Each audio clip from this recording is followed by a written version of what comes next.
Backlinks, content. People who have both of them do well when it comes to SEO.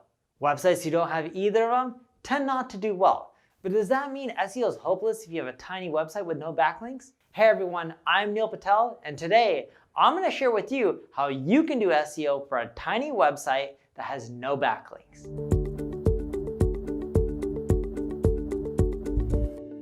Before we get started, make sure you subscribe to this video. And if you're on YouTube, click the alert icon.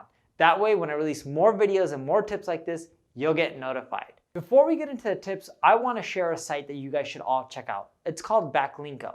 Backlinko is a marketing blog by a buddy of mine, Brian Dean. He doesn't have a ton of pages. He doesn't have a ton of content. He doesn't spend his time doing manual outreach and link building, yet he dominates his rankings. And he's getting hundreds and thousands of visitors per month. He's not the only example. There's so many more like that all around the web. And there's a secret, there's a strategy to getting a lot of traffic when you don't have a ton of pages. Sure, I'll be honest, you're not going to get as much traffic compared to a site with a million pages, but that's okay. You can still do extremely well and get hundreds and thousands of visitors per month, even if you only have 20, 30 pages. So let's get into exactly how you do this step by step. The first thing that you need to know is you need some sort of content. You don't need a ton of content, but you need some sort of content. And the content you create needs to hit hard. So before you go out there and write any types of content, what I want you to do is go to Ubersuggest and put in all your competitors' URLs. When you put in your competitors' URLs, you'll see a page. It shows you their traffic. This page shows you all of their top pages. Again, I want you to do this for each of your competitors because this will show you their most popular pages. It'll also show you the keywords each of these pages ranks for. And by doing that, you'll now know not only their top pages, what they're about, but the keywords that they're ranking for. What I want you to do is look at their most popular pages of content, look to see if you have already covered any of those topics. Chances are if you have a tiny website and you don't have any links, you haven't, but just in case, double check them because in that case, you would want to adjust your content. If you haven't, you would want to create new content. And what I want you to do is create more in-depth versions. In essence, all advanced guides or definitive guides or beginner guides, whatever you want to call them. But you will notice that I'm always using the term guides. You don't have to use the term guides, but when I mean guides, I'm talking about something that's so extensive that everyone's like, oh my God, this is the end all be all. This is all I need to look at. The rest of the stuff in this space is useless. It doesn't matter. So the way you do this is you look at all your other competitors who are ranking, you look at their pages because you saw those URLs in Ubersuggest, you go to those articles, you read them, you make sure your page is 5, 10 times better, more thorough in length. It's not just about putting the keywords in there, it's about thoroughness. I would add in custom images, graphics. You can do this for free using tools like Canva, or if you want to pay someone, you can use Fiverr.com.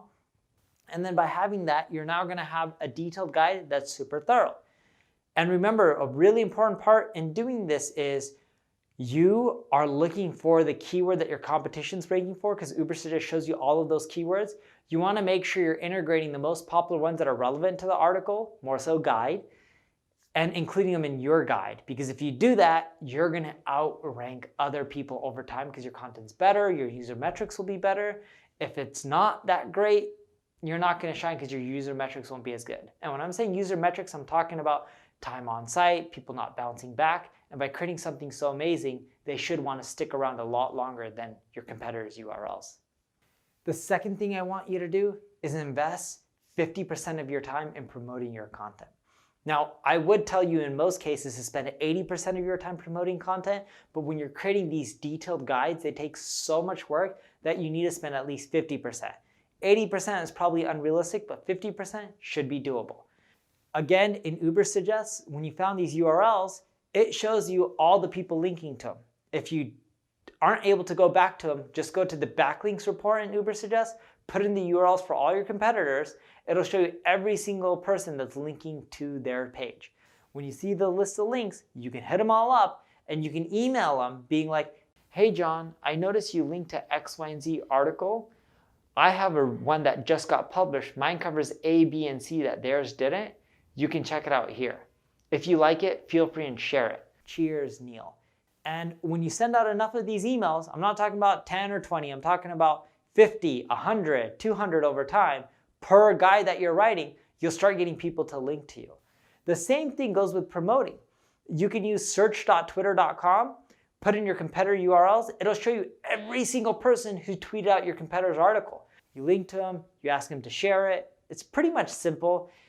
Most people will not share it, but a large portion will. So overall, you'll start getting the social shares.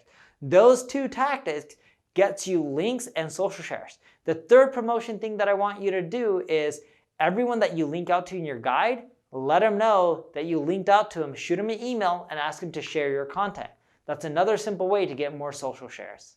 The third thing you need to do is nurture a following. Have you noticed if you leave a comment on neilpatel.com, I respond. You leave a comment on Facebook, I try to respond. I say try because sometimes there's too many there. YouTube, I try to respond to all of them. By me responding to every single one, I'm nurturing a community. I'm building that loyalty. Now, I may not ask people for anything, but that's helped me over time get more social shares, more backlinks, higher rankings, more brand queries, people typing in my domain name constantly into Google. That helps me boost my rankings as well because Google's looking for brand queries. When you have brand queries and more of them than your competition, it shows Google that people are loyal to your brand over the competitors. Hence, you should rank higher. So you want to nurture your community. It's not just as simple as throwing up content or putting up good pieces of content and promoting them and be like, that's it. If you don't care for people, you don't go above and beyond to help them out, you're not going to do well in this day and age when it comes to SEO. The fourth thing I want you to do is build a network of content promoters. Remember how I told you to email people to share your content, email people to link back to your content? Well, you're going to start seeing a pattern in which some people are willing to do it and some people aren't. Most of the people aren't, but even the percentage that's willing, once you publish a handful of articles, you'll notice that consistently there's people who don't mind sharing and linking to your content. Now that you got your list of promoters, now you know who to go back to every single time you create a detailed guide. You don't need to create one of these detailed guides each and every single week. Heck, you could do it once a month, sometimes maybe even once every 2 or 3 months. It just has to be super high in quality. That way you can consistently maintain your traffic.